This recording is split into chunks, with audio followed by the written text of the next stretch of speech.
राजपूत एक छोटा सा गांव था। यहाँ पर सहूलतें कम होने की वजह से अक्सर परिंदे दूसरे गांव अपनी ज़रूरत की चीज़ें लेने जाया करते थे।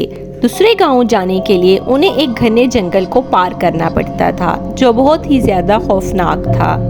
लेकिन ये बात तो थी कि जो भी इस गांव से जाता था दोबारा वापस नहीं आता था। नीली चिड़िया, आखिर साथ वाले गांव में ऐसी क्या बात होगी कि जो भी परिंदा यहाँ से जाता है दोबारा वापस नहीं आता है? क्या बात होगी टूनी? वहाँ पर सहूलतें जो ज्यादा हैं, बस परिंदों का दिल ललचा जाता होगा। जाते होंगे तो फिर वापस आने का दिल ही नहीं करता होगा। और क्या बात हो सकती है? मैंने सुना है कि मिट्ठू और मिट्ठी भी दूसरे गांव जा रही हैं। अच्छा, वो भी जा रही हैं दूसरे गांव? चलो मैं जाकर पता करती हूँ कि ऐसी क्या बात है कि वो दूसरे गांव जा रहे हैं। इधर मिट्ठू और मिट्ठी दूसरे जंगल जाने की तैयारी कर रहे होते हैं। शाम को टूनी चिड़िया मिट्ठू के घर आती है। मैंने सुना है कि आप लोग भी दूसरे जंगल जा रहे हैं। आखिर ऐसी क्या जरूरत आ गई है आप लोगों को? हाय हाय टूनी चिड़िया, तुम्हें तो पता है कि मुझे ज्वेलरी का कितना शौक है। ये देखो, ये लॉकेट भी मैंने कल ही खरीदा है। बस क्या करूं, यहाँ पर सारे लॉकेट खरीद चुकी हूँ, अब यहाँ और कुछ नहीं बचा। मैंने सोचा दूसरे गांव जाकर देखती हूँ वहाँ कैसी ज्वेलरी होगी। वो तो ठीक है, लेकिन आप भी दूसरे परिंदों की तरह कहीं वहीं के ना होकर रह जाना। अरे नहीं नहीं, हम अपने ही घर में वापस आएंगे। बस थोड़ी सी ज्वेलरी लूंगी और थोड़ा घूम फिरेंगे और फिर हम वापस आ जाएंगे 1-2 दिनों तक। तुम फिक्र मत करो। टूनी वहाँ से चली जाती है। यूं ही कई दिन गुजर जाते हैं। सुबह होती है और फिर शाम होती है, लेकिन मिट्ठू और मिट्ठी दोबारा जंगल वापस नहीं आते हैं।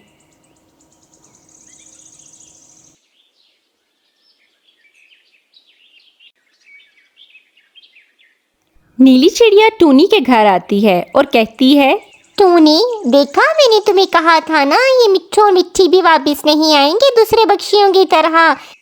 हाँ नीली, तुम सही कह रही हो, लेकिन मैं सोच रही हूँ कि हमें भी दूसरे जंगल जाना चाहिए। आखिर पता तो चले कि वहाँ पर ऐसा क्या है कि कोई भी पक्षी वहाँ पर जाकर वापस नहीं आता।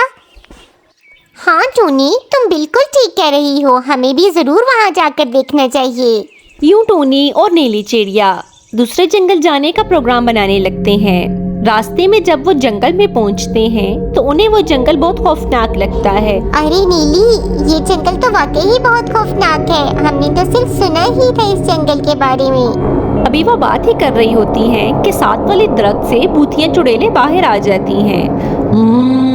नया शिकार, आज तो बहुत मजा आने वाला है। वो जो ही टूनी और नीली को पकड़ने लगती हैं, वो किसी तरह से अपनी जान बचाकर वहाँ से भाग जाती हैं। दोनों भागकर घर वापस आती हैं। हाय, ये क्या हो गया? हम तो समझ रहे थे कि सब परिंदे दूसरे गांव जाकर वहीं बस जाते हैं, लेकिन अब पता चला कोई भी परिंदा दूसरे गांव तो पहुंच ही नहीं पाता। उन्हें तो भूतियां चुड़ैलें ही मार डालती हैं। हमें कुछ न कुछ करना होगा, ऐसे तो वो भूतियां चुड़ैलें सभी परिंदों को मार डालेंगी। हाँ टूनी चिड़िया, तुम ठीक कह रही हो, लेकिन हम क्या कर सकते हैं? वो भूतिया चुड़ैलें तो बहुत खतरनाक है।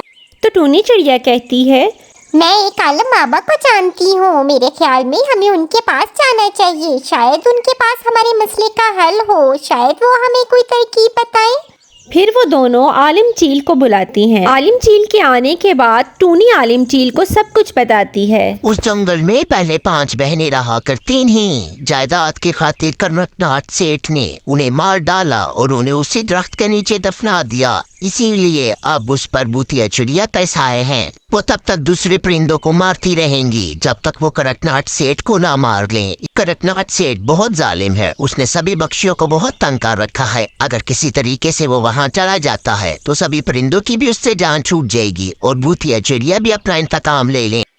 ये कहकर आलिम बाबा वहाँ से चला जाता है। अब टूनी चिड़िया और नीली चिड़िया कड़कनाथ के पास जाती हैं और टूनी चिड़िया कड़कनाथ को दूसरे जंगल जाने का लालच देती है। वो उससे कहती है कि दूसरे जंगल में बहुत से परिंदों के पास बहुत ज्यादा जेवरात हैं। अगर वो वहां जाएगा तो वो उन सब से छीन सकता है। इस तरह से वो और ज्यादा अमीर हो सकता है। कड़कनाथ टूनी की बातों में आ जाता है और उसके साथ जाने के लिए तैयार हो जाता है। जब वो जंगल पहुंचते हैं, कौन हो तुम भूतिया? ये क्या हो रहा है? कोई बचाए मुझे। तुमने हमें बहुत इंतजार करवाया है कड़कनाथ से, अब तुम्हें हमसे कोई नहीं बचा सकता। तभी वो भूतिया चुड़ैलें कड़कनाथ सेठ को मार डालती हैं और यूं वो अपना इंतकाम ले लेती हैं और दोबारा उस जंगल में कभी नहीं लौट कर आती।